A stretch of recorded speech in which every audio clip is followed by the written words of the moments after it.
beautiful people. I hope you guys are doing great. Welcome back to my channel. And idoka vlog kaadu, idoka life update anamata. ఈ camera ముందు కూర్చొని మాట్లాడనీకే నాకు ఒక 3 weeks పట్టింది. మీలో చాలా మంది నాకు ఇన్స్టాగ్రామ్లో వ్లాగ్స్ ఎప్పుడు వస్తాయి, త్వరగా వ్లాగ్స్ పెట్టండి, ఫ్యామిలీ అంతా వెయిట్ చేస్తున్నాము, ప్లీజ్ ప్లీజ్ అని పెడుతున్నారు. నేను వాళ్ళందరికీ రిప్లై ఇవ్వలేకపోతున్నాను. సో ఈ వీడియో వల్ల అందరికీ రీచ్ అవుతుంది అని అనుకుంటున్నా. నేను యూట్యూబ్ స్టార్ట్ చేసి 2 years అవుతుంది and you guys have been my biggest support system. నేను ఇది నిజంగా నా మనస్ఫూర్తిగా చెప్తున్నాను.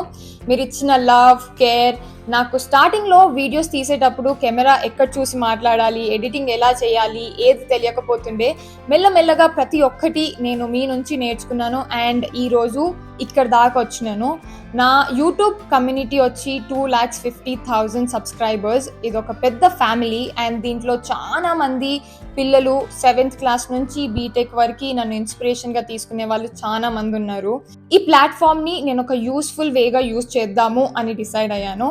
మీ అందరికీ తెలిసినట్టు నేను ఎయిర్ ఇండియా రిజైన్ చేశాను కదా రీసెంట్గా కాదు, ఆల్మోస్ట్ 6 to 7 months అయ్యింది. బట్ దాని తర్వాత అమ్మకి యాక్సిడెంట్ అవ్వడము, అమ్మకి రికవర్ అవ్వనీకే ఆల్మోస్ట్ 3 to 4 months పట్టింది. ఇప్పుడు తను కంప్లీట్గా ఫైన్. కొంచెం చెయ్యి నొప్పి అవుతుంది బట్ అదర్వైజ్ తన పనులు తను చేస్తుంది, ఇంట్లో అన్ని పనులు కూడా అమ్మనే చేస్తుంది. ఎందుకు సడన్గా వ్లాగ్స్ నుంచి డిఫరెంట్గా చేయాలి అని అనుకుంటున్నావు అని మీలో చాలా మందికి క్వశ్చన్ రేజ్ అవ్వచ్చు. నా వ్లాగ్స్లో ఇప్పుడు స్పెసిఫిక్గా చూపించనీకే ఏదీ లేదు అండ్ ఇన్ని రోజులు నేను ఫ్లైట్స్ గురించి, ఫ్లైట్స్లో అయ్యే ఇన్సిడెంట్స్ గురించి, ఎలా తయారవుతారు, ఫ్లైట్లో సిచ్యువేషన్స్ని ఎలా హ్యాండిల్ చేస్తారు, ఇవన్నీ చూపిస్తుండే కాబట్టి ఒక వీడియోలో ఏదో ఒకటి మీరు యూస్ఫుల్గా తీసుకుంటుండే. బట్ ఇప్పుడు నేను ఇంట్లోనే ఉంటున్నాను అండ్ ఎక్కడికి బయటికి కూడా వెళ్ళట్లేదు. ఎప్పుడైనా బయటికి వెళ్తేనే వీడియో చేస్తాను తప్పించి ఇంట్లో ఉంటే స్పెసిఫిక్గా ఏమీ లేదు. అండ్ అలా అన్నెసెసరీగా వీడియోస్ చేసి అప్లోడ్ చేసి మీ టైం వేస్ట్ చేయాలి అని అసలుకే అనుకోవట్లేదు. సో అందుకోసం ఈ కంటెంట్ అనేది నేను స్విచ్ చేద్దాము అని డిసైడ్ అయినాను. అండ్ ఇప్పటి నుంచి వచ్చే వీడియోస్ డిఫరెంట్గా ఉండబోతున్నాయి. ఐ హోప్ మీరు అదే లవ్ అండ్ సపోర్ట్ ఇస్తారు అని అనుకుంటున్నాను. ఈ ఇన్స్పిరేషన్గా తీసుకునే వాళ్ళకి ఈ వీడియోస్ ఏవైతే ఉన్నాయో మీకు అవేర్నెస్ ఇవ్వబోతుందన్నమాట. నాకు, మా సిస్టర్స్కి నేను ఎలా అయితే అవేర్నెస్ ఇస్తానో బయట అయ్యే ఇన్సిడెంట్స్ గురించి, బయట సిచ్యువేషన్స్ ఎలా ఉన్నాయి, ప్రతి ఒక్కటి. అండ్ దాంతోపాటు మధ్యలో నేను flight accidents and incidents videos కూడా చేయబోతున్నాను. ఎందుకంటే మీ అందరూ ఫ్లైట్ వీడియోస్ అంటే బాగా ఇష్టపడతారు అండ్ ఫ్లైట్లో మీరు ఇప్పటివరకు చూసింది ఒక రెగ్యులర్ ఫ్లైట్ వీడియోస్, బట్ అంతకు మించి ఎక్కువ ఉంది ఏవియేషన్లో. పాస్ట్ యాక్సిడెంట్స్ అండ్ ఇన్సిడెంట్స్ ఎన్నో ఉన్నాయి అండ్ మీరు అవన్నీ డెఫినెట్గా తెలుసుకోవాలి. తెలుసుకున్నప్పుడు ఓ ఇలా కూడా అయ్యిందా, క్యాబిన్ క్రూ ఇంత కష్టపడతారా, క్యాప్టెన్స్ ఇంత డిఫికల్ట్ జాబ్ని తీసుకుంటున్నారా అనేది మీకు ప్రతి ఒక్కటి తెలుస్తుంది. సో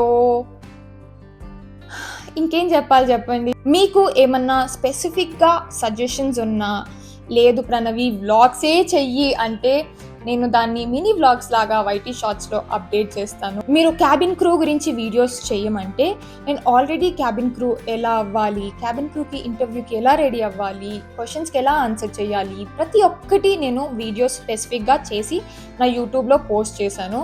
ఒకవేళ మీరు టైం తీసుకొని చూస్తే దొరుకుతుంది నా వీడియోస్ అండ్ నేను డిస్క్రిప్షన్లో కూడా ఆ వీడియోస్ ఇస్తాను. క్యాబిన్ క్రూ ఎలా అవ్వాలి ప్రతి ఒక్కటి డీటెయిల్గా స్టెప్ బై స్టెప్ నేను నా స్టోరీ అంతా మెన్షన్ చేసినాను. సో ఆ వీడియోస్ చూస్తే మీకు ఎప్పుడైనా క్యాబిన్ క్రూ ఎలా అవ్వాలి అనేది ఒక ఐడియా అనేది వస్తుంది. సో నేను మళ్ళీ సేమ్ వీడియోస్ని రిపీట్ చేస్తే దేర్ ఇస్ నో యూజ్. అందుకోసం నేను మళ్ళీ ఆ వీడియోస్ చెయ్యట్లేదు. అవి కాకుండా మీకు ఇంకేమన్నా ప్రణవి ఇలాంటి వీడియోస్ చేస్తే బాగుంటుంది, ప్రణవి ఇలాంటి వీడియోస్ చేస్తే మేము చూడాలనుకుంటున్నాము అని ఏమన్నా మీకు స్పెసిఫిక్ సజెషన్స్ ఉంటే please feel free to comment and let me know. నేను ఓపెన్ ఆర్మ్స్తోని యాక్సెప్ట్ చేస్తాను ఏదైనా సరే. So this is all about me. నాకు చాలా భయంగా ఉంది నిజం చెప్పాలంటే, నర్వస్గా కూడా ఉంది. 2 years నేను కంటిన్యూస్గా వ్లాగింగ్ చేసి ఇప్పుడు కంప్లీట్గా డిఫరెంట్ గా చెయ్యాలి అని డిసైడ్ అయినాను. అండ్ మర్చిపోకుండా రేపు ఎగ్జాక్ట్ గా ఇదే టైంకి నా ఫస్ట్ వీడియో లైవ్ అవ్వబోతుంది. అండ్ ఆ వీడియో నుంచి డెఫినెట్ గా 18 ఇయర్స్ నుంచి 27 ఇయర్స్ మధ్యలో పిల్లలు డెఫినెట్ గా ఏదో ఒకటి టేక్ అవే తీసుకొని వెళ్తారు. I'm sure about it. And మీలో చాలా మందికి ఆ వీడియో నచ్చబోతుంది. So stay tuned for that and love you guys so much. Bye bye.